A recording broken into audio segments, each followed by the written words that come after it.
Hi everyone and welcome to my channel. So today's video is an extreme clean of the living room and hallway. This is a continuation of the extreme clean series that I've started. So this all happened at the same time. It was when I was ill for a few days and the whole house just turned into a giant tip. So we've got plenty of tidying things away. We've got hanging out laundry. We've also got more tidying. More floors, making sure the surfaces are clear, making sure they're mopped, making sure that the carpets are all vacuumed as well. And I start with the living room, but then I also go and tackle the hallway. So the hallway was also a mess where we've just come in and dumped things. So I'm just tidying everything away in there as well. And again, making sure that the floors are all vacuumed and mopped as well. So yeah, as you can see, the end result was a lot better. So without further ado, I will get into it. So here is the hallway as we come down the stairs. You can see there is just sort of piles of laundry, stuff that's been dumped, stuff all over the surfaces. The actual living room itself as well looks like a bomb has hit it. It doesn't seem to bother my toddler. She just plays in her mess. But yeah, as you can see, if we leave the room for 2 or 3 days, it turns into this. There's just toys everywhere. We have to clear it up every day. Here is little man in his swing, fast asleep, so I thought this would be a good time to tackle the mess. As you can see on this side, things aren't so bad. We don't tend to use this side of the room as often. Hi. Susie Sheep? Yeah. Is she on the phone? Wow. So I will start by clearing this little play table in the living room. So this just accumulates things all the time because we use it as a coffee table as well as Amia's play table and where she eats. So I'm just taking some time to clear all of that away. There's toys, there's her paint things, and then I'm just going to carry on and clear away all the toys in the living room space.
And if you've watched my kitchen extreme clean, which I will link below if you haven't, I did hang out a load of laundry to dry. So I am now basically taking all of this down and I am going to put a new load of laundry out.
And now I'm just going to tackle the dining area. So as you can see, it's not that bad, thankfully, but I'm just going to clear away everything on the surface, make sure it's put away where it should. So my battery on my camera did run out halfway through this, which is why you have kind of some stuff on the surface and then it suddenly just magically disappears. If only things could happen like that in real life. So I'm using my trusty Method cleaner here and my Marigold Squeaky Clean cloth, which I will link below, but I did use in my kitchen video as well. Another thing that I was using in my kitchen video that I didn't actually mention, and I'm using here now, is this little scraper tool. So it's like a little plastic scraper, and this is absolutely amazing at getting any kind of dried on sort of like crusts or I guess sort of dirt that's really sort of, you know, hard to get with a cloth. It just really easily just scrapes it away and doesn't damage the surfaces. I will also try and link this below as well because it is just super useful. It's been one of the best investments. I think it costs like £2 or something like that, but it's incredible. And then I've just taken all the stools up onto the table so that I can really give this rug a good vacuum.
Probably noticed from this video that we have way too many toys and just stuff. This is what quarantine has done to us. We buy a toy probably every week and it is just accumulated and we're not getting rid of things because we've got you know, baby Leo, who we think will play with a lot of this stuff as well. So we need to figure out a new toy organization system. This is Amia's cardboard house that we made, and so I'm just shoving everything in there at the moment. So I know some of the stuff looks like it's just being kind of shoved left, right and center, but it's kind of all we've got at the moment. But I will do a toy organization video and I can psych myself up to tackle that mammoth task. So then, as you will have seen, I have just given the high chair a really thorough wipe down. If you leave it 3 or 4 days, it can really get quite bad. Amia doesn't use this as much anymore. She actually uses her play table more often, but sometimes she wants to go in it, so we just let her go in it. But we're obviously saving it for Leo as well. So yeah, and then now that I've done the high chair, I am just going to go ahead and wipe down the play table. I'm using my little scraper tool again, which is super helpful, and then I'm going to go ahead and start to vacuum and mop some of the floors, and at the same time I will then tackle the TV area and the Moses basket area as well, which you'll see in a minute.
Now for the hallway, I'm just tidying a few things away, just getting everything put away, and then I'm just going to vacuum and mop the floors, and that should be the hallway done.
And this is the end result.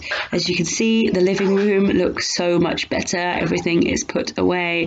All the floors are nice and clean. The surfaces are clean as well. This will probably last a total of 30 seconds when my daughter wakes up. And then finally, here is the hallway as well, which is looking a lot tidier. Thank you so much for watching. I hope you enjoyed that video. If you do like videos like this, please do like, comment, subscribe below. I'd really appreciate it. But yeah, that clean living room and hallway lasted 30 seconds like I thought. But yeah, it was good to get it all sorted. And I really hope it gives you motivation to tackle any big messes in your home too.